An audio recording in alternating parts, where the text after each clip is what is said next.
વિજ્ઞાનીઓ માટે મૂંઝવણ બનેલું મોન્સૂન ટેમ્પલ. ચોમાસું શરૂ થાય કે ના થાય, પણ દેશભરમાંથી ભવિષ્યવાણીનો વરસાદ તો મહિનાઓ પહેલાંથી થવા માંડે છે. કેટલો વરસાદ પડશે, ક્યાં સૌથી વધારે પડશે, ક્યાં ટીપુંય જોવા નહીં મળે. આવી જાતભાતની ભવિષ્યવાણીઓ આપણે વરસાદ શરૂ થતાં પહેલાં જ સાંભળીએ છીએ.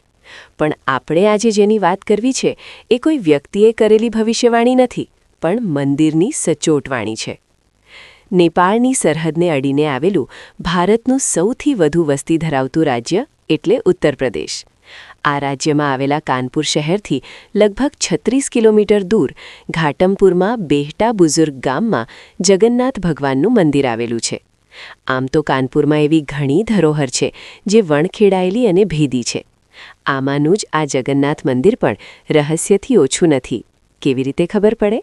ભારતમાં ચોમાસું શરૂ થાય એ પહેલાં જ આ મોન્સૂન ટેમ્પલના પથ્થર ઉપર પાણીના ટીપાં પડવાના શરૂ થઈ જાય છે. પાણીના ટીપાં પ્રમાણમાં નાના હોય અને પથ્થરનો એકાદ ખૂણો ભીનો થાય, મતલબ વરસાદ ઓછો પડશે. જો ટીપાં મોટા હોય તો આખું વર્ષ સારો વરસાદ આવશે એવા સંકેત મળે છે. આમ ટીપાં પડવાના શરૂ થાય એના 7 થી 10 દિવસની અંદર વરસાદ આવવાના એંધાણ મળે છે. ઘણીવાર ટીપાં પડે પણ જમીન સુધી ના પહોંચે ત્યારે સમજવું કે હજુ વરસાદ આવવામાં ઘણો સમય છે. અને જેવો વરસાદ શરૂ થાય એ સાથે જ ટીપાં પડવાના બંધ થઈ જાય છે. મંદિરના પૂજારી સહિત સ્થાનિક લોકોના મતે અત્યાર સુધી મંદિરની ભવિષ્યવાણી ખોટી પડી નથી. મંદિરની વિશેષતા. મંદિરનું ગુંબજ ગોળ અને સાંચીના સ્તૂપ આકારમાં બનાવાયું છે.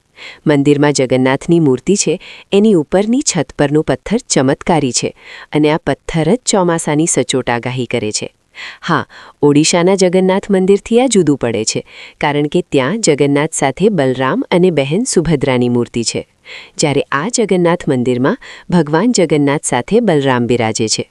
મંદિરની દિવાલો અંદાજે 13 ઇંચ કરતાં પણ વધારે જાડી છે. દર વર્ષે આ મંદિરમાંથી રથયાત્રા કાઢવામાં આવે છે. મંદિરના તમામ હિસ્સા જુદા જુદા સમયકાળમાં બન્યા છે. પ્રાચીન કાળમાં જુદા જુદા રાજાઓએ આ મંદિરનો જીર્ણોદ્ધાર કરાવ્યો છે. મંદિરના ગુંબજ પરના સૂર્યચક્રનું પણ ખાસ મહત્વ છે. એવું માનવામાં આવે છે કે મંદિરના શિખર પરના આ સૂર્યચક્રને કારણે જ એ વિસ્તારમાં ક્યારેય વીજળી પડી નથી. ભગવાન વિષ્ણુના 10 અવતારોની પથ્થર પર સુંદર કોતરણી કરાઈ છે. ભગવાન વિષ્ણુ સાથે સૂર્યદેવની પ્રાચીન મૂર્તિ પણ સ્થાપિત છે. ઇતિહાસકારો અને પુરાતત્વવિદો શું કહે છે? જો કે આ મંદિરના નિર્માણ બાબતે ઇતિહાસકારો અને પુરાતત્વવિદોના વિચારો અલગ પડે છે. ગર્ભગૃહની અંદર અને બહાર થયેલા કોતરણીકામ મુજબ મંદિર 2જી કે 4થી સદી વચ્ચે બંધાયેલું છે. મંદિરની બહાર ચક્ર અને મોરના નિશાન પરથી ઘણા લોકો ચક્રવર્તી રાજા હર્ષવર્ધનના સમયકાળમાં મંદિર બંધાયું હોવાનું માને છે.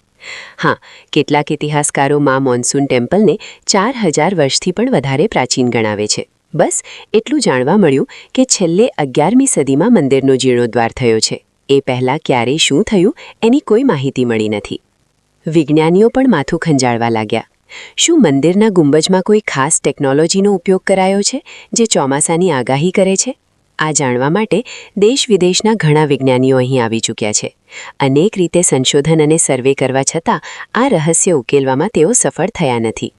સર્વેક્ષણ પછી પણ પુરાતત્વવિદો મંદિર ક્યારે બંધાયું એનો પણ સમયગાળો નથી શોધી શક્યા. અને વિજ્ઞાનીઓ પણ મંદિરના પથ્થર પર પડતા પાણીના ટીપાના કારણ શોધવા નિષ્ફળ રહ્યા. મંદિરની ઉંમર કોણ નક્કી કરે? ભારતીય પુરાતત્વ વિભાગના સુરક્ષિત સ્મારકોમાં આ મંદિરનો સમાવેશ થાય છે. મંદિર અનેકવાર તૂટ્યું અને બન્યું છે. આર્કિયોલોજીકલ સર્વે ઓફ ઇન્ડિયા મુજબ મંદિરના પથ્થરોના કાર્બન ડેટિંગને કારણે જાણી શકાયું કે આ મંદિર 4000 વર્ષ કરતાં પણ વધારે પ્રાચીન છે. અહીં એ પણ જાણી લઈએ કે કાર્બન ડેટિંગ એટલે એક એવી પદ્ધતિ જેના ઉપયોગથી કોઈ પણ વસ્તુની ઉંમર જાણી શકાય છે, જેમ કે લાકડા, ચામડી, વાળ, હાડપિંજર. જે કાર્બનિક અવશેષો ધરાવતા હોય એ તમામની સરેરાશ ઉંમર કાર્બન ડેટિંગથી જાણી શકાય. અલગ અલગ માન્યતા. મંદિરના નિર્માણ માટે ગામ લોકોનું કહેવું છે કે હજારો વર્ષ પહેલાં મહર્ષિ દધીજીએ તેનું નિર્માણ કરાવ્યું હતું. પ્રભુ શ્રી રામે આ મંદિરના તળાવના કિનારે તેમના પિતા રાજા દશરથનું પિંડદાન પણ કર્યું હતું. ત્યારથી આ તળાવ રામકુંડ તરીકે ઓળખાવા લાગ્યું. મુઘલોથી કેમ સંતાડ્યું હતું? ઇતિહાસના પાના ફેરવીએ તો મુઘલ સમ્રાટ બાબરથી માંડીને ઔરંગઝેબે અયોધ્યા, વારાણસી, મથુરાના મંદિરોનો જે વિધ્વંસ કર્યો છે એની ઇતિહાસ ગાથા ભૂલાઈ એવી નથી. પણ આ જગન્નાથ મંદિરને મુઘલોથી સંતાડી દેવામાં આવ્યું હતું, જેથી તેને સુરક્ષિત રાખી શકાય. 8મી અજાયબી. કળશપૂર્તિ. લેખક માયા ભદોરિયા.